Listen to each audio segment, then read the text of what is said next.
You know, it might sound crazy, but this little beautiful piece of plastic, I think it might hold the key to who I am. In the last few years, I've had a really hard time expressing myself. After a lot of time thinking and a lot of practice making these other videos, starting with this, I found a project that I'm truly passionate about. I wanted to find a truly meaningful way to connect with you guys, and well, this is my way of doing it. So whether you're a PS2 kid or not, we all have games and memories that have shaped us into who we are. As I rediscover my past finding and playing these old games, I hope you guys find a part of yours as well. I wonder how many times we have felt or shared a similar experience while playing the same game. When I was growing up, gaming was, to say the least, a huge part of my life.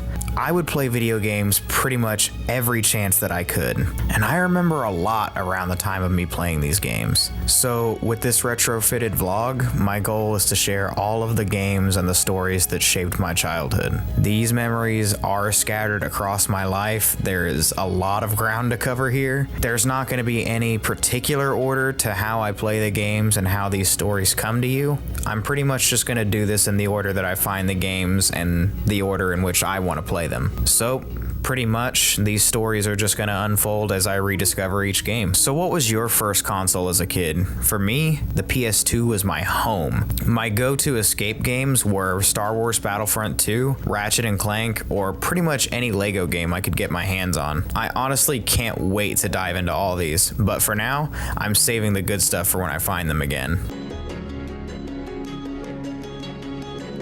The funny thing is about the PS2 is that I've always had one for as long as I can remember. It makes sense. They came out in March of 2000, but before I even touched the controller, my dad was using it as his Madden and Tiger Woods PGA Tour machine. The first games that I played were ones that both my parents specifically picked out for me. Both of them did a fantastic job. The first ones I for sure remember are Ratchet and Clank and Battle for Bikini Bottom from my dad, and then I know for a fact that my mom got me Finding Nemo and Scooby-Doo 100 Nights of Frights. I spent countless hours with those games, which I really needed back then. I essentially had two hometowns that I grew up in, Turley, Oklahoma, and another small town called Langley. I grew up in a neighborhood without many kids around. It was, to say the least, a bit sketchy. But when I was a kid, I thought our town was the best. To me, we had everything we needed. A warehouse market, which is a small grocery chain that's about to go extinct here in Oklahoma, a Dollar General, two pawn shops, a burger shack called Shorty's, and my favorite hole-in-the-wall type joint of all time, Taco Palace, or as my dad and I would say, Taco Palac. The sign was missing the E for as long as I can remember, so my dad and I called it Taco Palac. And don't worry, I will definitely tell you more about the legend of Taco Palac, but first we have a lot of other stuff to do. Why am I telling you all this? Because I think it's important that you know where these stories take place. I can't just describe to you these places, I have to actually take you there with me for you to see what it's like.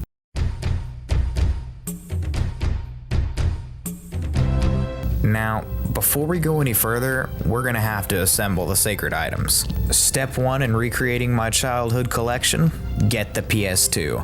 And not just any PS2, it had to be the Fat Boy, the model I grew up with.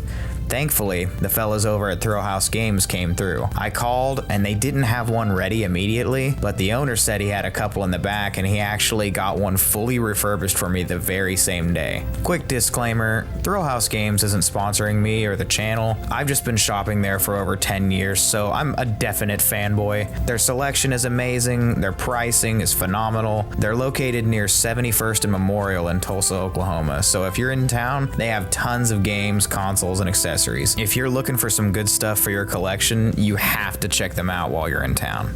Not only did I find my PS2, but I also snagged some games while I was there. Lego Star Wars was there waiting for me, a comfort game that I never thought I'd find so quickly, and at $5.99, it was a steal. I also found Tony Hawk's Underground 2 at $15.99, another legendary title that I had to have. Oh man, I just can't wait to play all these. After we left Thrillhouse, I couldn't resist going around the corner to Vintage Stock. Vintage Stock is a larger company that I grew up shopping at with my dad.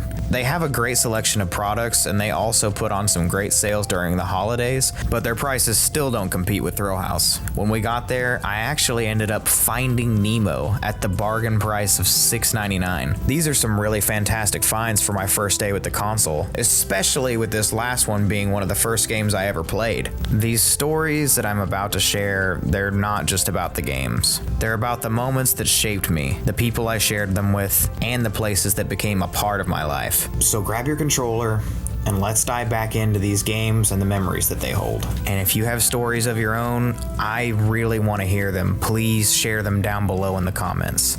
I promise you, I will read every single one. And who knows, if you guys want, maybe we can do one where we like intermingle y'all's stories into an episode. I don't know. Let me know what y'all think of that. We can talk about that for sure. And by the way, now that I have everything set up, I think I'm gonna go ahead and stream these games a couple times a week on Coyote Live. So if you're interested, you can join me there. I think in this one, most of all, I really do want to thank you guys for tuning in. So once again, if you're already a subscriber and you've made it this far, thank you so much for tuning in. If this is your first video with me, thank you for tuning in. I really hope you enjoyed it. I have a lot to talk about with you guys. I have been more excited for this project than any other, and it's been a lot of fun to work on it so far. My biggest hope for this series is that it helps you guys as much as it helps me. I feel that this is something that I've really needed in my life, a lot of deep reflection and to look back at some things in my childhood. So if this is something that you think you need, stay tuned, man. I'll see you in episode 1 next week.